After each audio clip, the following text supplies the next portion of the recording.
saya Budi. Senang sekali bisa kembali ngobrol bareng bersama kalian. Dan saya Maya, semoga perbincangan kali ini bisa mendapatkan pencerahan. Saya Dani, dan saya siap untuk diskusi yakin seribu. Nah, hari ini saya sebagai host di episode kali ini kita akan membahas topik yang sangat relevan dan penting di tengah masyarakat yang majemuk ini, yaitu akhlak antar umat beragama dan toleransi. Sebuah topik yang sebenarnya sudah sangat sering kita dengar, tapi mungkin masih banyak dari kita yang perlu mendalaminya lebih jauh. Betul sekali Sarah. Dari teks yang kita lihat ada beberapa isu krusial yang terkait akhlak antar umat beragama. Di antaranya ada fanatisme, ekstremisme, dan juga diskriminasi. Ketiga poin ini seringkali menjadi akar masalah dalam konflik antar umat beragama. Sayangnya isu-isu ini masih sering kita temui dalam kehidupan sehari-hari, baik secara langsung maupun secara media sosial. Padahal jika kita lihat secara lebih dalam, Islam adalah agama mayoritas di Indonesia gitu. Nah, padahal Islam sendiri mengajarkan kita toleransi atau tasamuh dan keadilan bagi seluruh manusia. Ini adalah fondasi yang sangat kuat sebenarnya. Saya setuju dengan Maya. Seharusnya ajaran agama itu menjadi landasan untuk saling menghargai dan juga perdamaian, bukan perpecahan. Konsep tasamuh dalam Islam bukan hanya sekedar membiarkan, tetapi juga menghargai perbedaan, hidup berdampingan, dan bahkan berkolaborasi dalam kebaikan. Menarik sekali sih itu yang pendapat yang disampaikan oleh Dani tadi. Tapi kalau kita lihat kenyataannya, kenapa masih ada ya kasus-kasus seperti fanatisme, ekstremisme, dan diskriminasi itu? Apa yang menyebabkan ajaran luhur ini terkadang terpinggirkan oleh tindakan-tindakan yang justru bertolak belakang? Menurut saya, salah satu faktornya adalah kurangnya pemahaman yang komprehensif tentang ajaran agama itu sendiri. Ada yang hanya mengambil sebagian-sebagian atau bahkan ditafsirkan secara sempit untuk kepentingan suatu kelompok tertentu.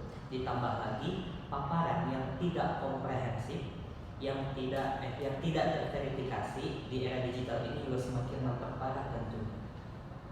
Dan jangan lupakan faktor pendidikan dan lingkungan yang kurang inklusif atau pendidikan yang tidak mengajarkan nilai-nilai toleransi sejak dini bisa membentuk individu yang lebih mudah terpengaruh paham-paham radikal atau diskriminatif.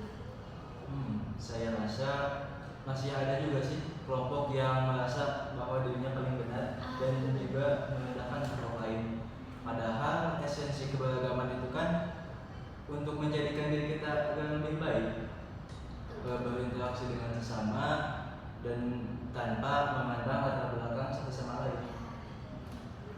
Nah, ini dia nih pertanyaan inti kita di episode kali ini, yaitu bagaimana sih menanam akhlak toleran dalam masyarakat yang plural ini? Ini tantangan besar, tapi pasti ada solusinya. Siapa yang mau memulai duluan? Saya mulai.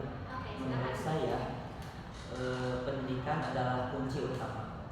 Pendidikan toleransi tidak hanya dilakukan di sekolah formal saja, namun juga di lingkungan keluarga ataupun di lingkungan suatu komunitas. Sebagai orang tua, kita harus menjadi contoh yang baik, mengajarkan kepada anak-anak kita untuk menghargai teman-teman kita yang berbeda agama, bukan justru menanamkan prasangka yang buruk terhadap mereka. Saya menambahkan, dialog antar umat beragama itu sangat penting. Seringkali prasangka muncul karena ketidaktahuan. Dengan berdialog, kita bisa memahami perspektif satu sama lain, menemukan titik temu, dan menyadari bahwa kita semua adalah manusia yang memiliki tujuan yang sama untuk hidup damai. Dan jangan lupakan tokoh agama dan juga pemimpin masyarakat. Mereka sangat memiliki peran penting dalam menyampaikan terhadap kelompok yang berbeda, menolak ekstremisme khutbah atau ceramah seharusnya dapat menekankan pentingnya bagaimana kerukunan dalam masyarakat. Oke, saya setuju dengan pendapat kalian semua, baik itu tentang pendidikan, dialog, terus peran tokoh sentral. Juga mungkin kita perlu lebih banyak lagi kampanye-kampanye positif tentang toleransi ini, juga menunjukkan contoh-contoh nyata bagaimana masyarakat plural bisa hidup berdampingan dengan harmonis. Dan juga penegakan hukum yang adil bagi setiap tindakan diskriminasi ataupun ujaran kebencian. Ini sangat penting untuk memberikan efek yang jerak dan menunjukkan bahwa negara kita ini serius dalam melindungi hak-hak setiap warga negara tanpa memandang agama. Betul. Dan yang tak kalah penting adalah refleksi diri. Setiap individu harus bertanya kepada diri sendiri, apakah saya sudah menjadi pribadi yang toleran? Apakah saya sudah menghargai perbedaan? Ini adalah proses berkelanjutan. Pada akhirnya toleransi itu bukan hanya tentang menyamakan semua perbedaan, tetapi tentang menghargai setiap hak individu untuk meyakini dan menjalankan kepercayaannya masing-masing. Selama tidak mengganggu atau merugikan orang lain, ini adalah fondasi yang sangat kuat bagi masyarakat untuk menciptakan kedamaian. Benar. Sangat luar biasa sekali ya diskusi kita hari ini, benar-benar membuka wawasan juga pengetahuan kita. Jadi menanamkan akhlak toleran dalam masyarakat plural ini adalah tugas kita bersama ya, bukan tugas individu aja maupun pemerintah ataupun tokoh agama. Oleh karena itu, mari kita mulai dari diri sendiri dan dari lingkungan terdekat kita. Mari kita sebarkan pesan-pesan kebaikan dan toleransi. Dan mari kita buktikan bahwa harmoni keberagaman itu adalah mungkin. Baik, terima kasih banyak Budi, Maya, dan juga Dani atas diskusi yang sangat-sangat menambah wawasan kita pada kali ini. Dan terima kasih juga untuk pendengar Harmoni Podcast yang telah menonton podcast kita pada siang hari ini. Semoga perbincangan kita bermanfaat dan menginspirasi kalian dan khususnya kita semua yang ada di sini untuk menjadi agen perubahan menuju masyarakat yang lebih toleransi dan juga harmoni. Saya Devira Zara Budiman selaku pembawa acara pamit undur diri. Adapun beberapa ayat Al-Quran dan hadis sebagai menguatkan perbincangan kita kali ini. Surat Al-Kafirun ayat 6, Lakum dinukum waliyadin, untukmu agamamu dan untukku agamaku.